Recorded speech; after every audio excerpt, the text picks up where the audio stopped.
Ya, kasus positif COVID-19 terus mengalami peningkatan. Penambahan kasus berdampak pada tingkat keterisian kamar rawat di rumah sakit. Nah, bagi pasien yang memiliki gejala sedang ke berat memang diharuskan untuk mendapatkan perawatan serta pengawasan petugas medis di rumah sakit.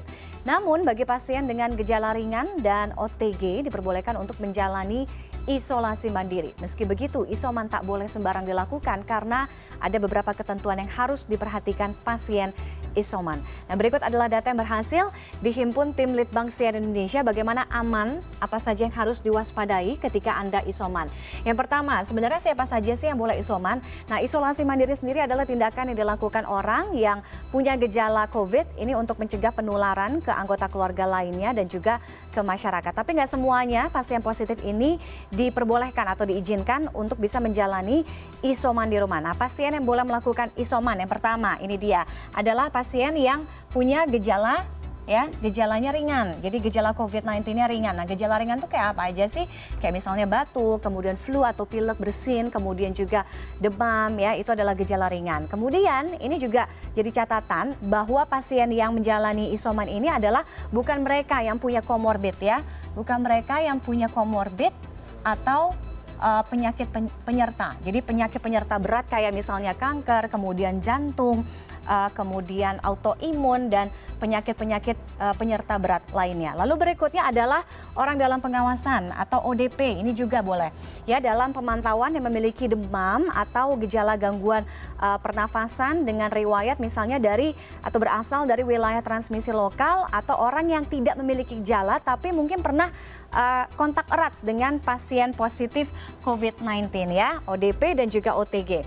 Itu tadi yang boleh menjalani isoman. Lalu do's and don'ts artinya ketentuan yang boleh dan tidak boleh dilakukan ketika Anda menjalani isolasi mandiri di rumah. Nah, ini dia. Yang pertama, tentunya Anda nggak boleh keluar rumah, no jalan-jalan ya. Tetap stay di dalam rumah, ke depan rumah, keluar pagar, celingak-celinguk lihat tetangga itu juga nggak boleh. Jadi benar-benar di dalam rumah.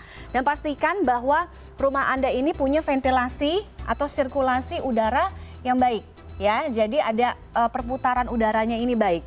Kalaupun memang Anda terpaksa menjalani isoman di rumah, tapi kondisinya memang ada anggota keluarga lainnya yang nggak bisa keluar dari rumah, jadi tetap ada di dalam rumah padahal yang lainnya itu negatif, jadi Anda sendirian gitu ya positif, Anda tetap harus jaga jarak dari mereka.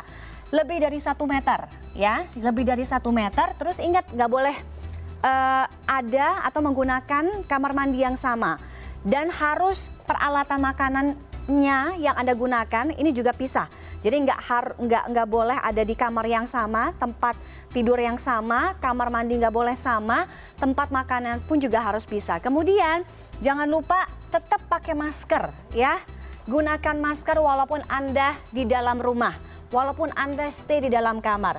Ketika Anda berjemur pun juga harus seperti itu. Jadi tetap ada 3M, tetap menjaga jarak aman, pakai masker, kemudian cuci tangan. Jadi rajin banget untuk menjaga kebersihan ya.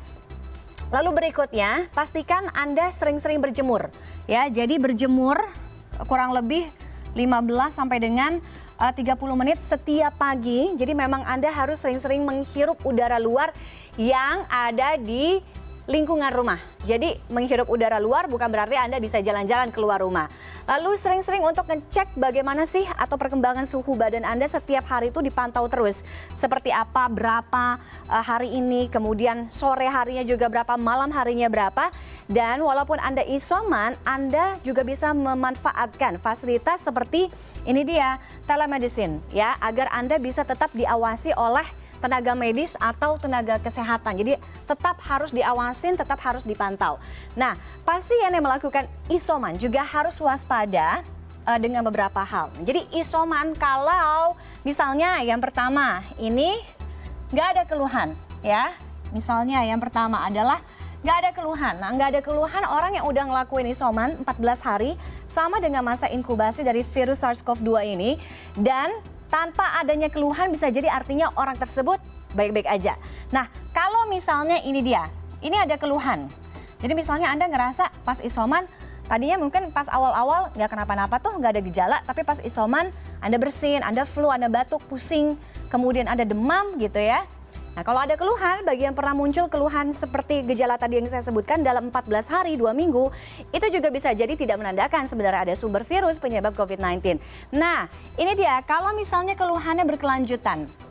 Nah, artinya keluhan saat isoman dan sampai dengan terasa sesak nafas yang berat banget atau mungkin semakin mengganggu, maka Anda atau pasien yang lagi isoman ini harus segera melapor ke fasilitas kesehatan terdekat dan mendapatkan penanganan lebih lanjut, salah satunya dengan pengecekan atau tes PCR. Itu lagi ya. Jadi Anda harus mewaspadai, tahu ketentuannya, boleh isoman kalau apa aja dan apa saja yang harus Anda lakukan agar isoman tetap aman.